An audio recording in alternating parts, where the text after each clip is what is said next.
May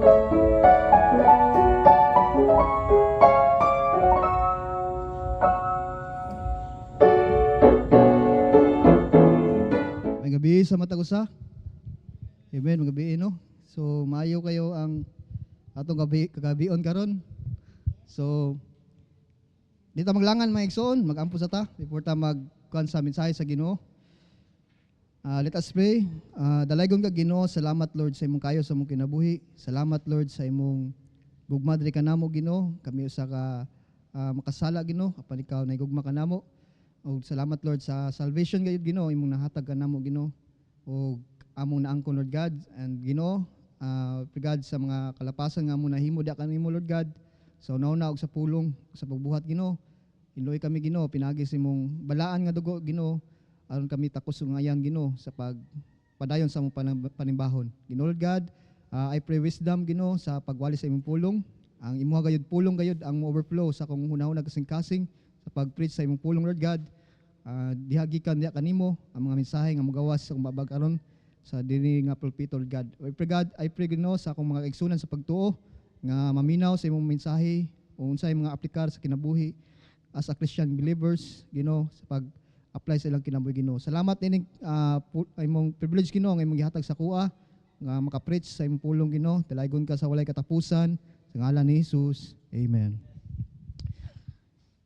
Please open your Bible in the book of Matthew chapter 5 verse 13.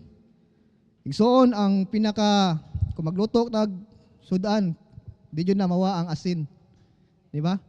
Magluto tag pagkaon, di jud na mawa ang asin.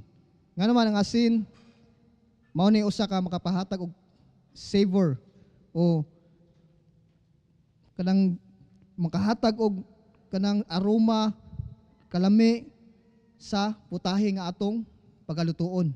So asin usa ka importante nga asin sa atong kinabuhi. Now, the title is sa mensahe igsoon. Ang title sa mensahe igsoon. So, ganiha ako nagikuan nya pag last week po na siya. Nya ako rehearse ba? Rehearse. So sa una nagwali na ko ba. So karon ako jud na mo jud ni ang final nga kuan. So the title is Savor. Savor ang kalami ba? Savor. So makita dia sa Matthew chapter 5 verse 13. Mismo si Ginoong Jesu-Kristo nagasulti ani igsoon nga ye are the salt of the earth, but if the salt have lost his savor, wherewith shall it be salted? It is henceforth good for nothing, but to be cast out and to be trodden under the foot of men. Igsoon mismo na jud si Ginoong Jesu-Kristo gisusama ta sa usa ka asin aning kalibutan na. Gisusama ta sa usa ka asin. Ang asin igsoon usa ka ingredients nga pinaka-importante jud ni nga magamit jud ni kung muluto kag kuan pagkaon. So ako sawan ni gutana sa sauna sa pag nagluto siya gahapon gutana siya sa man asin lang ibutang ana. Kay mas ganahan ko asin ra ibutang sa toyo ana asin ra ganahan ko asin jud. Kanang asin jud ba ibutang. Sa liquid di ganahan kanang mukha og pagkaon. Sa ko ara kay lalahi man tag ano. So ako ganahan ko asin ra. Luto ko kuan kanang utan, kalabasa o kanang gabi nya kamunggay gamay nya asin. Daog na. Sabaw na. So mao na igsoon unsa ka importante nga asin gisusama ta sa Ginoo nga susama sa usa ka asin. Ngano man importante ta. Kita nahimong Kristohanon importante kaayo ta. Ngano man ye are the salt of the earth. Unsay nasa earth, it is the world igsoon. Ang kalibutan nga mahugaw nga kalibutan, ang kalibutan nga napuno sa kangitngit and walay panglasa atubangan sa Ginoo. But kita igsoon gisusama ta sa Ginoo nga usa ka asin. Usa ka sa asin nga para kung inigadto nimo sa world, munindot ang ilang munindot sila. Di ba? Kakuan ka nang ikaw kagulingon nimo nga moadto ka sa kapundok nya. Mausab ang kuan. Mausab ang kanang ang history, ang ilang conversation mausab ang topic, mausab ang ambience, ngano man. Ni ana man ka nang lugara. Labi na ikaw, ang imong personality is kanang lahi ba?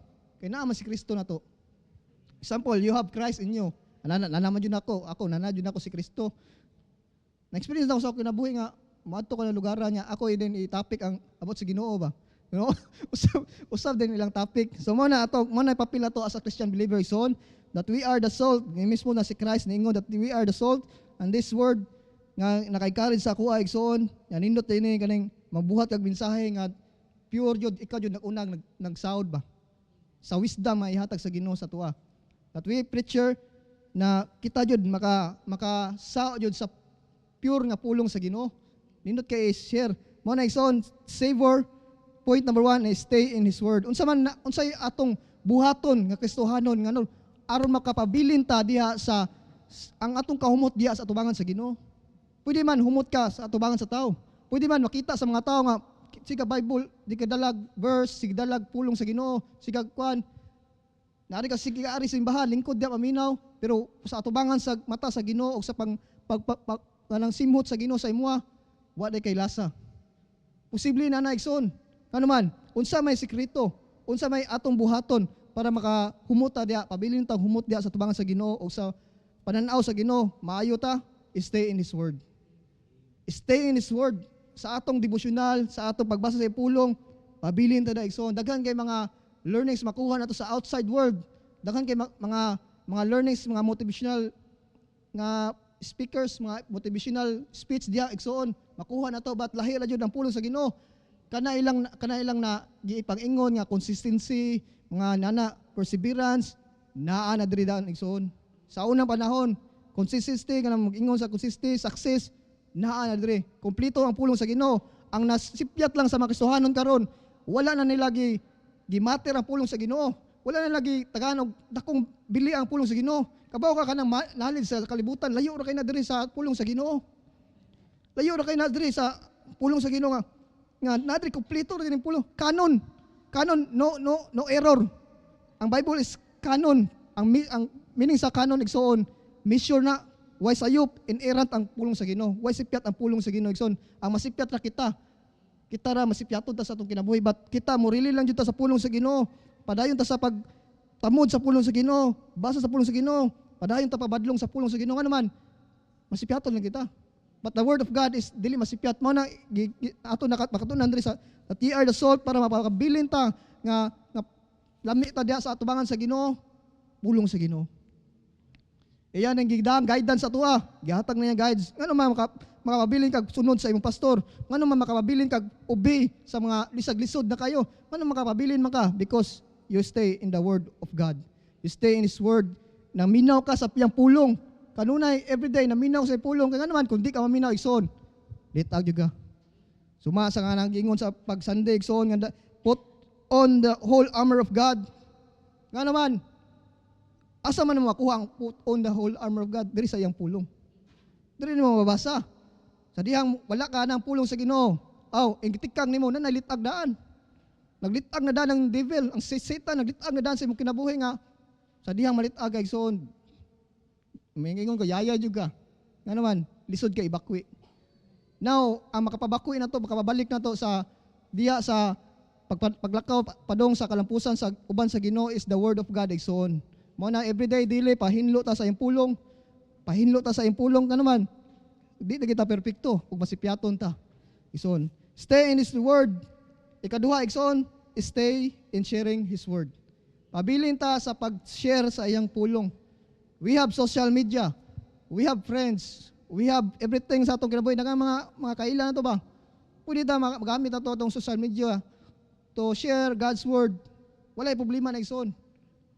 Ngano mo share mga God's word? Para makita ka nga ikaw, isa ka Kristohanon. Kita ang imong difference ba, kalahian nimo sa uban. Mana, pwede ka mo share sa social media, share God's word, labi na igsoon, share the gospel of Christ. Share nimo ang ebanghelyo ni Kristo. The death, burial, and resurrection of Christ, i-share na nimo. Nga naman, maunay kulang sa mga tao nga nay sa laag, nga maunay kulang sa ilahang kinabuhi, mga dato nga daghang kwarta, pero nay kulang sa ilang kinabuhi. Ang kulang sa ilang kinabuhi is the salvation of sa ilang kalag maigsoon. Na daghang kwarta, pero ang kulang sa ilang ang salvation. Mao na igsoon, stay in sharing His word. Kung dili pa ka kamao mo share, paningkamot sa pag-share sa pulong sa Ginoo. Paningkamot nga makatuon ka how to to unsaon mo pag espada ba? Unsaon mo pag kuan ba sa kanang imong tao nga istoryahan nga maka-insert ang pulong sa Ginoo, maka-insert ang gospel sa Ginoo. Daghang pamaagi. Dili ra ditso kahamag, kundi istoryahon sa nimo daan. Di ba? Unsay kuwang niya, sugod ka diha. Igo na sugod na ang pulong sa Ginoo. Sugod na ang gospel. Mo na igsoon, stay in sharing His word. Nga naman, tanawa sa 2 Corinthians chapter 2 verse 17, mo na labang tagadiyot. 2 Corinthians chapter 2 verse 17.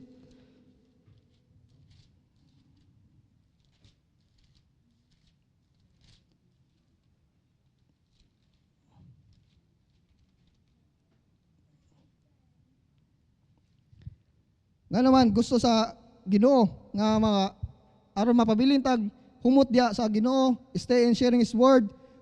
For verse 17, for we are not as many which corrupt the word of God. Na mga tao nga naggamit sa pulong sa Ginoo pero ilang gihimong corrupt, but as of sincerity.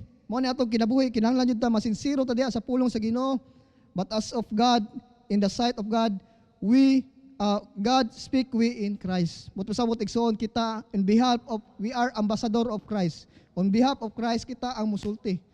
Kita ang manulti sa kalibutan. Kita ang musulti nga about the message of salvation. Mo na para makapabilin ta nga Savior ang kahumot na diha sa tubangan sa Ginoo, share the gospel of Christ. Makita mo diri sa verse 14 antod ubos diya na gi-mention diya nga nay Savior. Ang Savior. Importante kay na humot sa Ginoo kaysa humot sa tao. Kay tao temporar, tao unsa ila makita mao man ila judgment.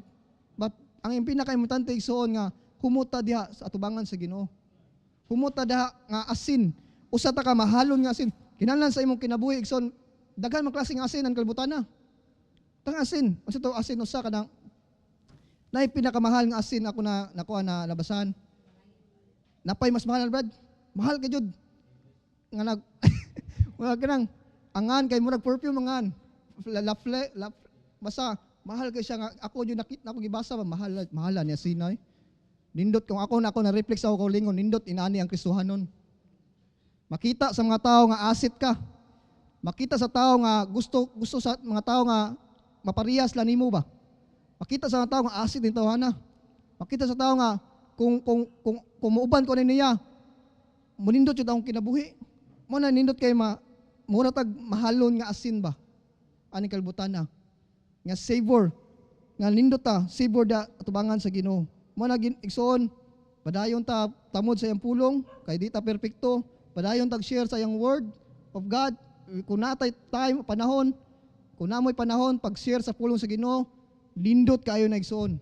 Kung naay mo time nga mo sangyaw sa pulong sa Ginoo, lindot kayo na atubangan sa Ginoo. Kay we are not being pleaser man. Wala ta mo please og tao, ni please man ta ato gi-please ang manuluwas o nagluwas ka nato ang Ginoo. Wala ta please og tao. Ang atong kinabuhi, atong kinabuhi kinahanglan ato jud ipabutang diha sa kabuton sa Ginoo. Kung dili nato mabutang sa kabuton sa Ginoo, guba. Kay ngano man kita daan atong kinabuhi guba dyan ipadong ni sa kagubaanan kung walay Ginoo sa atong kinabuhi. Sa imong kinabuhi, dapat na ay Ginoo. So mao na igsoon, ye are the salt of the earth, but if the salt have lost his savor, wherewith shall be salted. Kumawa na yung kwan, wala na dyan asa na walay kaparat, it is thenceforth good for nothing. Di na dyan mapuslan. Ayaw sugot sa imong kinabuhi, ikaw Kristohanon karon, kita gamay di man ang kwan quality. Kita ba atong kita igsoon di karon Miyerkules o Saturday, kita nimo di man sa kwan pod kanang quality ba aw kanang quantity, pero quality man, pero ato yung desire nga mo duplicate ta through discipleship, mo duplicate ta it is for good kay para dili ta good for nothing. Atubangan sa Ginoo, mapuslan ka nga Kristohanon. Padayon tag sunod, padayon tag obey sa unsa gipakuan leading sa atong man of God sa atong diri sa church ato we have given na ang pagsanyo sa mayong balita, given na ang pag-ari sa simbahan, but also we have resources sa atong kinabuhi igsoon. Importante kayo kay sa unang panahon ang mag-uma kay manumano ra dugay mahuman, but katong nakita ko video sa ila Brother Michael sa YouTube katong mechanic machine ba nga nagkanang humay. Grabe daghan kayo. If mogamit tag machinery in gamay nga oras daghan tama ani. Pero manmano pa to dugay to. Abtan to usa ka adlaw. But gamay ra harvest ra. Ison, makaharvest tag daghan kalag. Ayaw pada sa mga tao nga misinterpret sa tuwa nga nagnegosyo ta. Nga naman, ayaw mo sikit sa mga negatibo nga mga tao. Sikit mo sa mga tao nga positibo. Ngayon ay paglangtaw sa unahan, nga daghan kalag ang maani. Daghan kalag ang madaro ba? Ma-harvest ba? Muna ison, importante ang tools atong kinabuhi, ang mechanism. Do not rely on the kwan, pero pinatante ang kanang dagko nga tools, kinagon, daghan ta maani ison. Napalo ta, subay ta sa kabuton sa Ginoo. Subay lang jud ta sa kabuton sa Ginoo. Kay wala man tagi kanang pagbadlong ni pastor sa tuwa, wala man dili man na atake nga masakitan ta. Kay bao ang Ginoo nga nakay pangandoy sa kinabuhi. Nya sa imong sitwasyon karon, unsaon yung pag-abot sa pangandoy kung dili nimo i-break ang chain, i-chain sa comfort zone, chain sa imong kalisod, pabilin ka da sa imong linear, pabilin ka bukan ang mga chains. Palo ta sa guidance sa Ginoo nga naman. Kung dako milyonaryo na ta puros, palit na ta yuta no. Yuta, building property, daghan ta matabangan igsoon, daghan ang kalag nga ma-harvest. So, ang mga tao nga di mo makita nimo nga di mo follow, steady lang sila, di na to pugson. Mark them nga ari lang kukuyog sa mga nagpadayon og nituo bisag wa makita, ni believe sa unahan bisag wala nakita. Kay mao na ang pagtuo. Faith is the substance of things hoped for, the evidence of things not seen. Imposible, but there is a faith man. Tanan nga nangalagad sa Ginoo, there is a faith. Mao na para makapadayon ta pulong sa Ginoo. So salamat sa higayon ka pagwali sa pulong paminaw sigsoon kanay pagdasig ni sa pulong sa Ginoo, and this is a privilege sa kuha pod maka-preach sa pulong sa Ginoo og puhon banta dito sa pangandoy nga promised land nga i-promise sa Ginoo sa atong church. Dita mosugot ng pabilin ta diri. Sugot ato na i-look forward kay unsay nasa imong hunahuna may maabot nimo. What your mind unsay nasa imong hunahuna maabot na nimo. So stay positive tagson, laban lang. Sige, let's pray. Dalay ko kag Ginoo, salamat Lord sa imong kaayo, salamat Lord sa pulong nga imong gihatag Ginoo nga kami mga Kristohanon usa ka asin aning kalibutan na Ginoo nga asin nga kinahanglan ang magabilin ang kaparat Ginoo, ang mabilin sa atubangan da nimo Lord God. Ginoo, salamat Lord sa migsuonan nga kami Ginoo nga kayusal God sa pagpanglagad da kanimo. Ug Lord God, tabayan kami Ginoo nga daily imong pulong Ginoo kami makatamod sa imong pulong o dili may malinla sa gadgets o sa kanang cellphone Ginoo, mauna jud ka sa among kinabuhi. O Lord God, salamat Lord nga kami tagaan mo kami bulaton ministry Lord God nga dako kayo lapad ug daghan kayo maka benepisyo Ginoo nga mga kalag nga nasilaag Lord. Lord God, tabayan kami Ginoo nga magkayusa sa buluhaton, sharing the gospel, and also the resources Ginoo nga imong gihatag sa mga Lord God. Na kini ma-treasure Ginoo nga among magamit, maduplicate namo Ginoo para sa imong buluhaton sa umaabot Ginoo. And Lord, salamat Lord sa ding church Ginoo kami nakapadayon sa pagsimba da kanimo. We pray God sa wisdom imong gihatag kanako aron ug sa akong isuon.